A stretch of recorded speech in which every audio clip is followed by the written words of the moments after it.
la mano. El presidente Sebastián Piñera condenó el ataque incendiario que afectó anoche a la estación de metro Los Quillayes e hizo un llamado a la paz. Para hablar de este y otros temas nos acompaña hasta ahora el senador del Partido Socialista, José Miguel Insulza. Senador, gracias por acompañarnos. Muy buenas tardes, muchas gracias.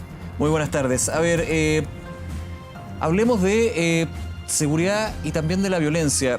A raíz, por supuesto, de lo que sucedió en el metro Estación Los Quillayes, sí. Pero también con otros hechos que se han dado y la proyección que tienen muchos de un marzo que va a ser bien complicado. Y bueno, yo quiero creer que lo de Los Quillayes fue más bien un hecho aislado, no parece haber formado parte de ninguna trama muy importante. Pero claro, el problema aquí es que la gente, estamos en una cosa en tres paralelas, por así decirlo. Primero, por una parte, estamos apurados en preparar toda nuestra propaganda y todo el trabajo para el plebiscito. Pues usted sabe que la propaganda empieza el 26 de febrero, o por lo menos ya hay posibilidades de hacer propaganda. Hay mucha gente que dice, yo vi las encuestas, hoy día vi otra encuesta, no recuerdo cuál, pero en que más de un 80% de la gente dice que seguramente va a votar para el plebiscito, todo el mundo se prepara para eso. Sí. Por otro lado, hay una cantidad de leyes que hay que sacar luego, porque yo creo que la gente no va a esperar mucho que salga la ley, las nuevas leyes para financiar en materia de reforma previsional. Creo que lo fundamental ahí es que haya plata para la gente que está actualmente en el sistema previsional, no la que va a venir en 10 o 15 años más. Y por otro lado está el tema de la violencia. Y la violencia creo que... Mire, yo no comparto la idea que sea el principal problema, pero es que es un problema muy grave, Lo que pasa es que puede convertirse en el principal problema. Y solo con un hecho, con un acto, senador, termina siendo el gran problema y genera también un ambiente donde las demandas sociales, donde los proyectos, donde el sistema queda más bien en duda y terminamos hablando justamente de la violencia que existe, que es real y que se está dando. Bueno, yo creo que poco a poco, por lo menos los grupos violentos se van aislando. Ya al principio parecía que fueran parte del movimiento, incluso por ahí leí alguna crónica que decía que lo que se había logrado estos jóvenes barristas de las barras bravas y todo lo demás era adquirir legitimidad, por así decirlo. Ya carece de legitimidad, ya está claro que son grupos organizados que lanzan la violencia, pero se mezclan mucho. Cuando se habla de violencia política, por ejemplo. ¿Perdón? Cuando se habla de violencia política, sí, o sea... Yo creo que en realidad es la violencia política... Sí, ahora... Es política en el sentido que ataca lugares y hace actuar a la policía, ataca al Estado, etcétera. Pero es pura violencia en el sentido que los participantes no son gente que realmente le interese mucho en la política. Mire, el mejor símil son las barras bravas. Yo no sé si a esos gallos les interesa el fútbol, pero yo cuando voy al estadio los veo gritando y saltando, incluso de repente tiran de arriba unos telones. No viendo el partido. Que no ven el partido. O sea, lo menos que hacen es ver el partido. Su equipo juega pésimo igual... Gritan por él como loco y además para ellos lo fundamental es la violencia afuera. Ahora, pero el tema político y violencia no tiene nada que ver, pero me refiero, por ejemplo, a las acusaciones que ha hecho los alcaldes. En este caso, el alcalde de Puente Alto, Germán Codina, que decía que en algunos hechos de violencia en su comuna hay personas identificadas que están relacionados con el MIR y el Frente Patriótico Manuel Rodríguez. Bueno, yo creo que habrá que actuar respecto de ellos. Pues. Hasta ahora ningún partido, ninguna fuerza política inscrita está participando en esto. Entonces yo creo que lo importante es eso. Lo importante, sin embargo, a mi juicio, además, es que las fuerzas políticas que están inscritas no es que no cometan violencia, es que condenen la violencia y la condenen claramente. Se ha hablado y no traten de explicarla ni de justificarla.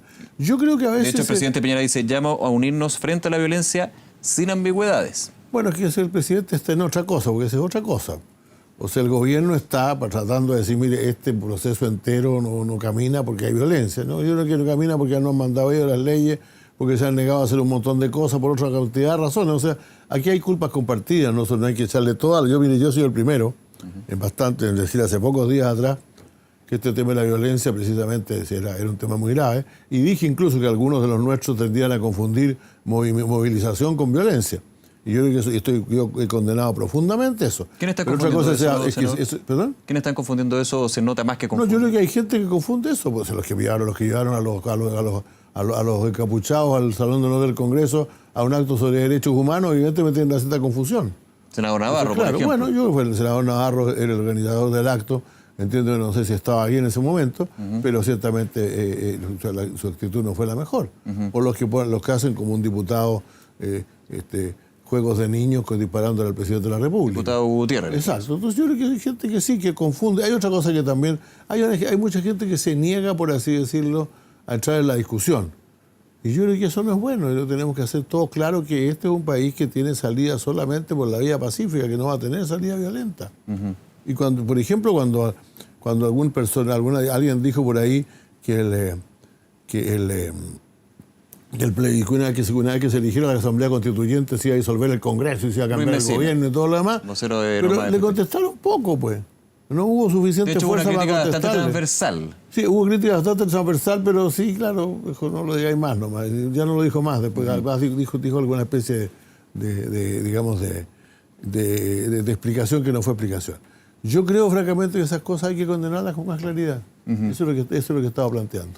Ahora, senador Insulza, desde el orden público, lo llevo a ese caso también con su experiencia como ministro del Interior y Seguridad Pública. ¿Cómo evalúa lo que ha sido el trabajo del gobierno y también, de alguna manera, el desafío que tiene hacia adelante? Porque aquí esta delgada línea entre la represión y el orden público, como se ha puesto también tanto en la discusión. Bueno, ¿hasta qué límite podemos hacer esa diferencia entre movilización, violencia? ¿Qué pasa cuando la violencia es reprimida? La situación de Carabineros es un trabajo bien difícil. Bueno, el gran problema de los gobiernos actualmente en muchas partes del mundo es cómo conciliar protección del orden público con derechos humanos, con respeto a los derechos humanos.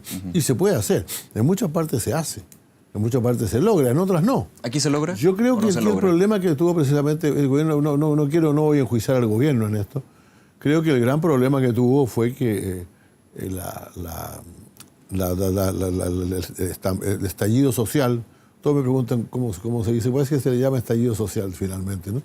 Pero el estallido social coincidió con el peor momento de la historia de Carabineros de Chile, que es la fuerza que de alguna manera tiene que mantener el orden público. Y que finalmente todavía no hemos dado con las adecuadas normas para modificar la estructura y el funcionamiento de Carabineros, ¿no? Ahora, eso ya es un hecho.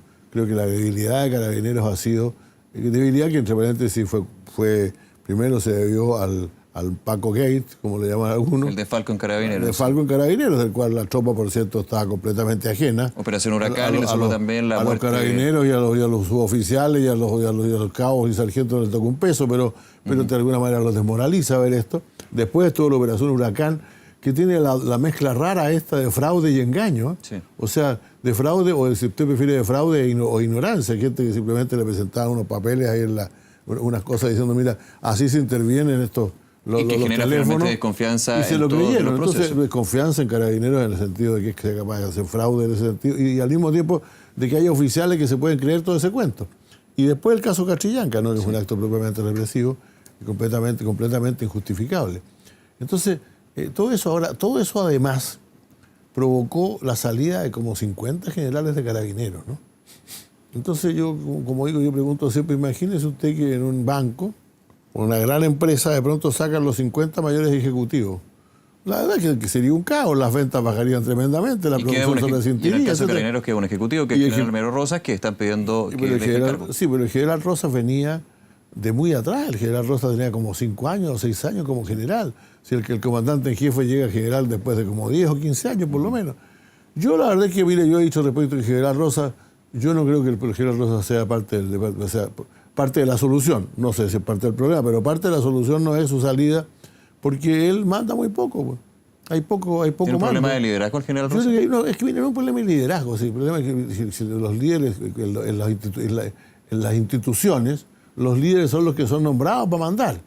El problema es que un líder en Carabineros, más allá de que tenga capacidad de liderazgo y todo lo demás, es un hombre que conoce las comisarías, que conoce la acción policial, que ha estado en el GOPE, que ha estado en los distintos grupos, que los ha visto. O sea, algunos que recordamos atrás estuvieron en inteligencia, etcétera.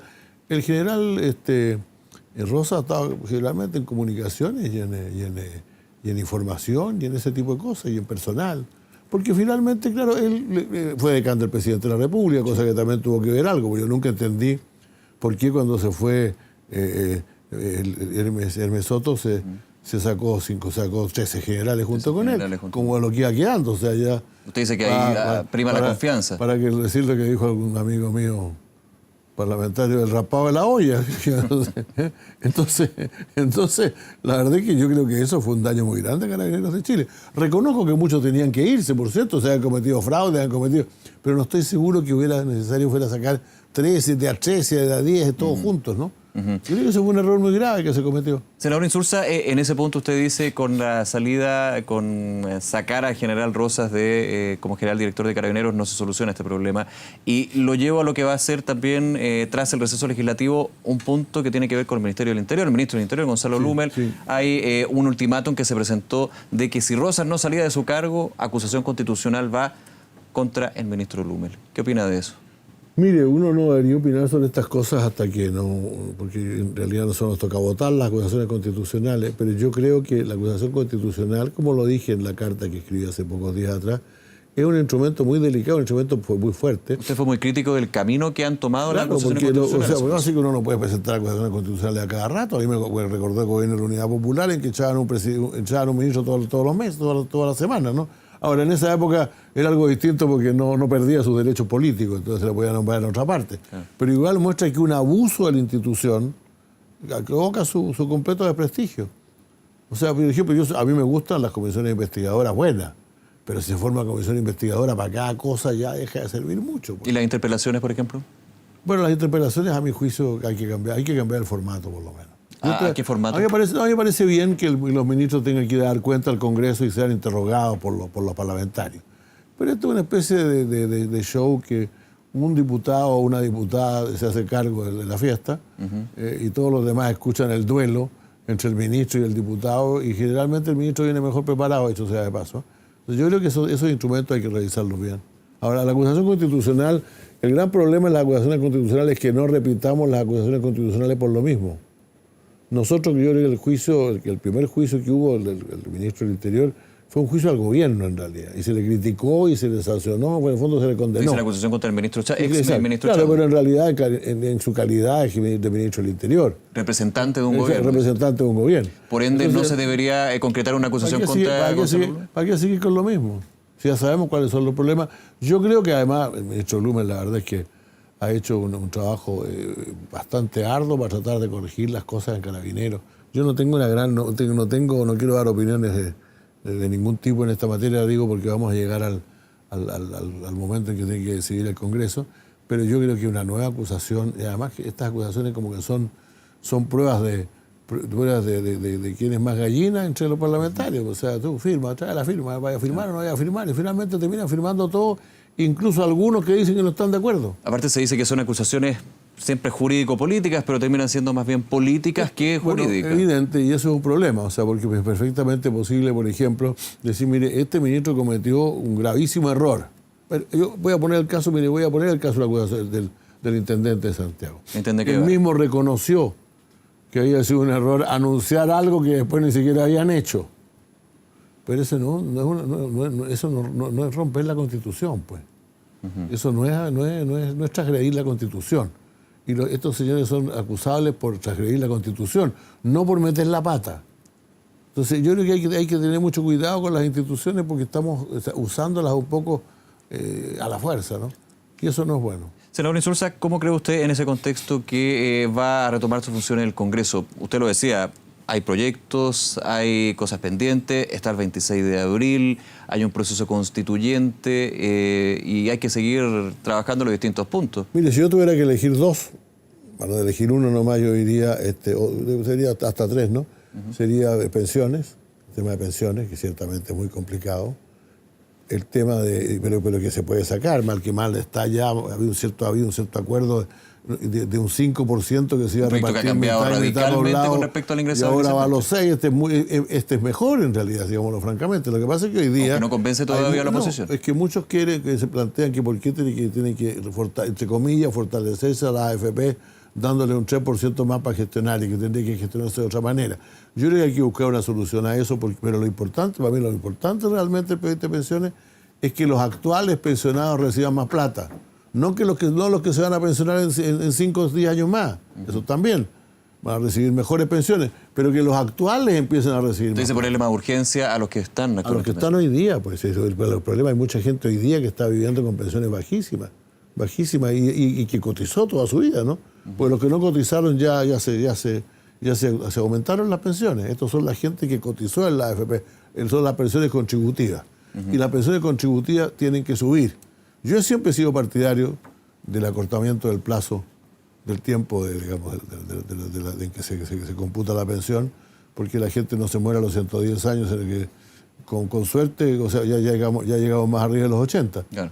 Entonces, claro, por último, darle un margen 85, de 65 a 85 hay 20 años, que ese sea el periodo en el cual se usa la pensión contributiva, y los que tienen la fortuna de pasar los 85, que no son demasiado todavía, porque hay países en este mundo en que hay varios miles de personas mayores de 100 años, pero en este caso no es tan así. En Chile yo creo que ya deben haber un número importante de mayores de 90 y mayores de 100, pero todavía no es un peso demasiado grande para que el Estado se haga cargo de las pensiones en ese momento. Por lo tanto, que el sistema de AFP se reduzca por ahora, yo después espero que podamos cambiarlo más, pero se reduzca por ahora a las personas que están entre 65 y 85 años y les pague pensiones mucho mejores que las que tienen. Senador, vuelvo al tema del plebiscito. Hemos visto cómo ya los distintos comandos, campañas, partidos se preparan no solamente para la franja televisiva, sino para la difusión de lo que va a ser hacia el 26 de abril. ¿Usted ve que en la oposición están demasiado fragmentados, podríamos decir, con respecto a...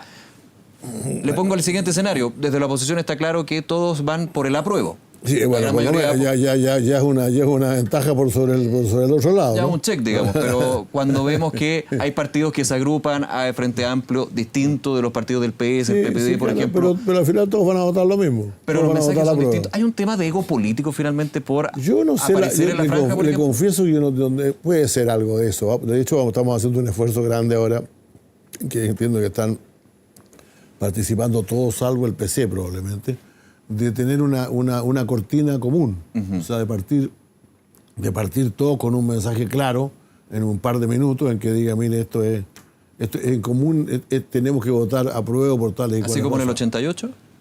Sí, claro, el del 88 no era exactamente lo mismo, era una franja común, porque la franja era enteramente nuestra. Por supuesto. Pero esta vez no, pero por lo menos tener ahora, porque después, claro, esta cosa tan absurda, yo creo que responde a tiempos de crisis, en que en realidad más o menos lo mismo que si vamos a hacer una franja, hagamos una. Yo todavía estoy a favor de hacer una sola franja.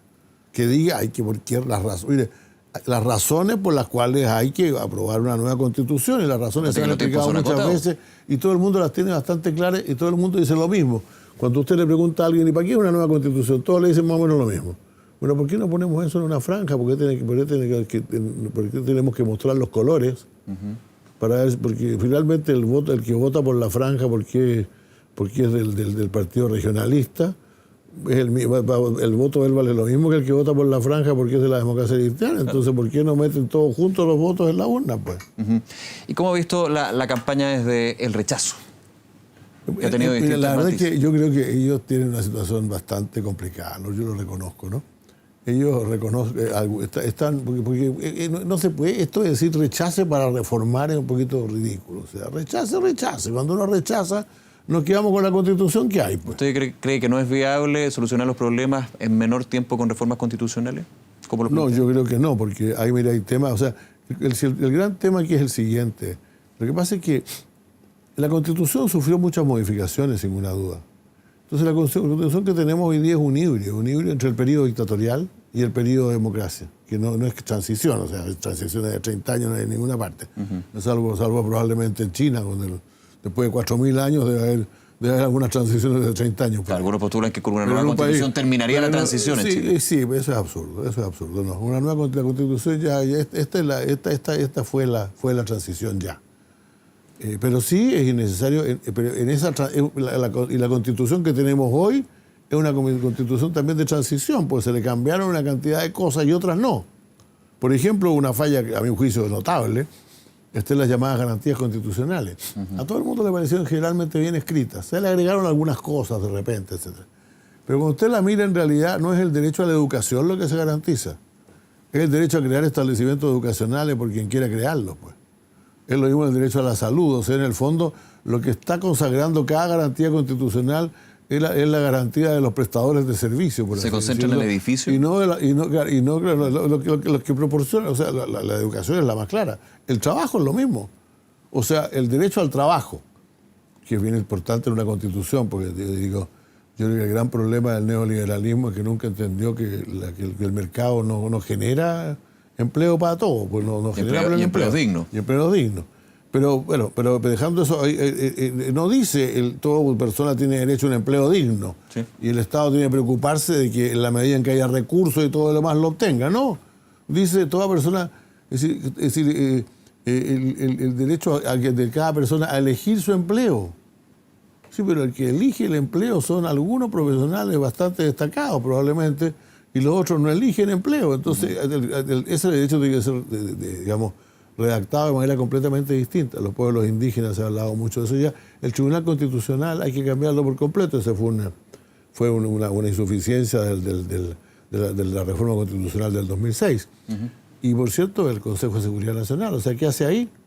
Si ya se acabó el Consejo de Seguridad Nacional, ya el Consejo que heredamos en la Constitución de Pinochet era un consejo en que algún presidente de la República, con el apoyo de las Fuerzas Armadas, podía dar un golpe de Estado por 5 votos contra 4. De hecho, tuvimos polémica con el COSENA a finales del año pasado. Efectivamente. Y ahora el COSENA, claro, el COSENA en realidad es como discusión, un cuerpo asesor. ¿Para qué tiene que estar ahí?